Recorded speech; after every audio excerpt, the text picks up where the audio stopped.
존슨의 벼락 선제골, 그리고 비카리오의 선방이 빛난 전반전이었습니다.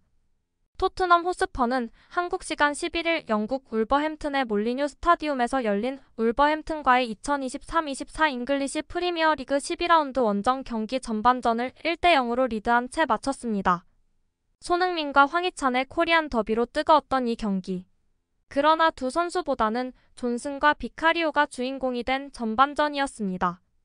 존슨은 전반 초반 벼락 같은 선제골로 토트넘의 리드를 이끌었습니다. 그리고 비카리오는 이번에도 신들린 선방을 펼치며 토트넘을 구원했습니다. 토트넘은 골키퍼 비카리오를 시작으로 포로 다이어, 데이비스, 에메르송, 호이비에르, 비수마, 사르, 클루제프스키, 손흥민, 존슨이 선발 출전했습니다. 울버햄튼은 골키퍼 사를 시작으로 세메두, 킬먼, 도슨, 토티, 아이트, 누리, 르미나, 꼬메스, 황희찬, 쿠냐, 벨레가르드가 선발 출전했습니다. 토트넘은 전반 3분 만에 선제 득점했습니다. 클루세프스키의 멋진 패스를 받은 포로가 존슨을 향해 정확히 크로스했습니다. 그리고 존슨이 슈팅으로 마무리하며 1대0 선제골을 터뜨렸습니다. 수비 활약도 돋보였습니다. 전반 10분 아이트 누리의 강력한 슈팅을 데이비스가 태클로 막아세우며 실점 위기를 극복했습니다. 뜨거웠던 초반에 비해 중반부터는 토트넘과 울버햄튼의 치열한 중원 싸움이 이어졌습니다. 특별한 득점 기회는 없었으나 주도권을 쥐기 위한 신경전이 이어졌습니다. 울버햄튼의 슈팅 시도가 이어졌으나 정확도가 떨어졌습니다. 비카리오를 위협할 만한 공격을 펼치지 못했습니다. 토트넘도 마찬가지입니다. 손흥민을 향한 공격 전개가 전혀 이뤄지지 않으면서 답답한 흐름이 이어졌습니다. 전반 33분 울버햄튼이 날카로운 공격을 전개했습니다. 르미나가 오른발 슈팅으로 득점을 노렸고 이를 비카리오가 간신히 쳐냈습니다. 전반 37분에는 아이트 누리가 결정적인 슈팅을 날렸으나 다시 비카리오가 세이브했습니다. 오프사이드 판정에도 빛난 선방이었습니다. 추가 시간 5분까지 토트넘과 울버햄튼은 득점하지 못했습니다. 울버햄튼의 동점골을 향한 공세에도 토트넘의 수비는 흔들리지 않았습니다. 코너킥 상황에서 나온 르미나의 결정적인 헤더도 골문 위로 향했습니다. 토티의 슈팅은 비카리오에게 잡혔습니다. 결국 토트넘이 1대0으로 앞선 채 전반전을 마무리했습니다.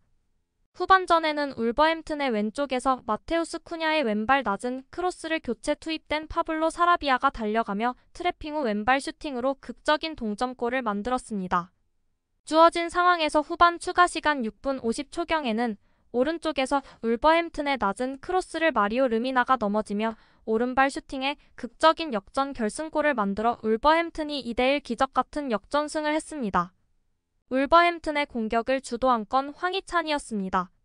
갑작스런 감독 교체와 후백 네베스, 라울 히메네스 등 주축 선수들이 빠져나가 어수선한 울버햄튼에서 황희찬과 함께 개인 능력으로 팀을 이끌던 페드로 네투가 부상으로 결장했습니다.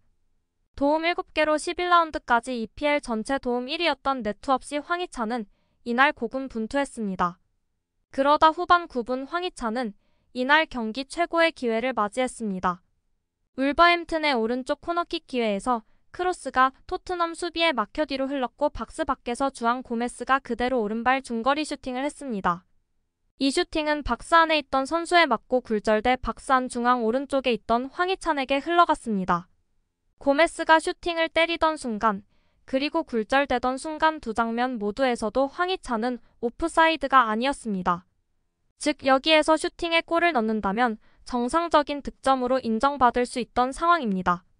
하지만 황희찬은 이 공을 그대로 오른발 슈팅으로 연결했지만 골대 바로 옆으로 빗나가게 차고 말았습니다. 워낙 순간적으로 공이 튀어 앞으로 왔고 밖으로 나가다 안으로 다시 들어가야 하는 역동적인 장면에 공 바운드도 불규칙해 쉽지 않았던 기회는 맞습니다. 그러나 수비가 붙지 않은 완벽한 노마크 기회였다는 점에서 황희찬의 슈팅이 조금만 더 정확하거나 혹은 셌더라면 제 아무리 선방쇼를 펼치던 굴리에모 비카리오 골키퍼도 어쩔 수 없을 정도였습니다. 황희찬 입장에서는 대표팀 선배이자 친한 형인 손흥민과의 맞대결에서 골을 넣어 더 당당해질 기회였지만 그 기회를 놓치고 말았습니다. 후반 5분경 논란이 될 만한 상황이 나왔습니다. 왼쪽에서 패스를 이어받은 손흥민이 드리블 돌파를 시도했습니다. 이때 손흥민을 막기 위해 울버햄튼의 중앙 수비수 크랙 도슨이 붙었고 도슨은 손흥민이 순간적으로 공을 꺾자 당황했습니다. 그러면서 손흥민의 진로를 막기 위해 손을 뻗었고 손흥민의 얼굴을 가격한 골이 됐습니다.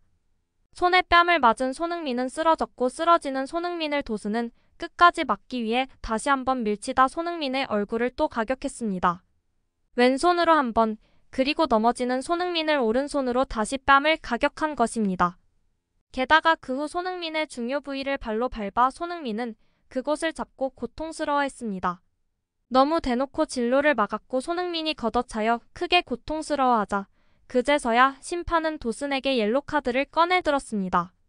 대놓고 선수 얼굴을 가격하는데도 경고는커녕 반칙조차 불리지 않았습니다. 후반 막판에서야 경고를 준 심판. 굳이 손흥민이 아니라도 주심의 의무인 선수 보호를 하지 못한 심판이었습니다. 이 경기는 국내에서 많은 주목을 받았습니다. 손흥민과 황희찬의 코리안 더비가 성사됐기 때문입니다. 통산 19번째 코리안 더비입니다. PL에서 코리안 더비가 열린 것은 지난 2005-6 시즌 박지성과 이영표가 처음이었습니다. 많은 사람들의 기억 속에 있는 그 경기가 맞습니다.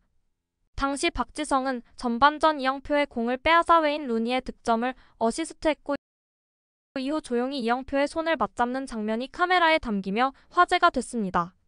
이후 많은 코리안 더비가 성사됐습니다. 박지성의 뒤를 이어 PL에 진출한 설기현, 조원희, 이동국, 기성용, 이청용, 박주영, 윤석영, 김보경 등이 그 영예를 누렸으며 손흥민과 황희찬 역시 코리안 더비를 경험한 바 있습니다.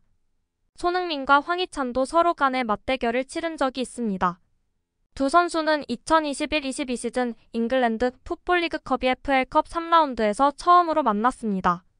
당시 황희찬은 선발로 출전했지만 손흥민은 벤치에서 시작했고 후반 17분 손흥민이 교체로 출전하며 코리안 더비가 성사됐습니다.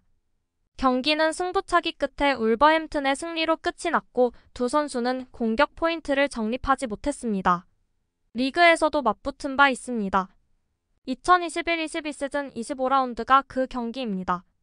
하지만 이날도 두 선수는 오랜 시간을 함께 하지 못했습니다. 이번엔 손흥민이 선발로 나왔지만 황희찬은 벤치에서 시작했고 후반 36분 교체로 투입하며 단 9분 동안만을 손흥민과 경쟁했습니다. 구독과 좋아요 한 번씩 부탁드립니다.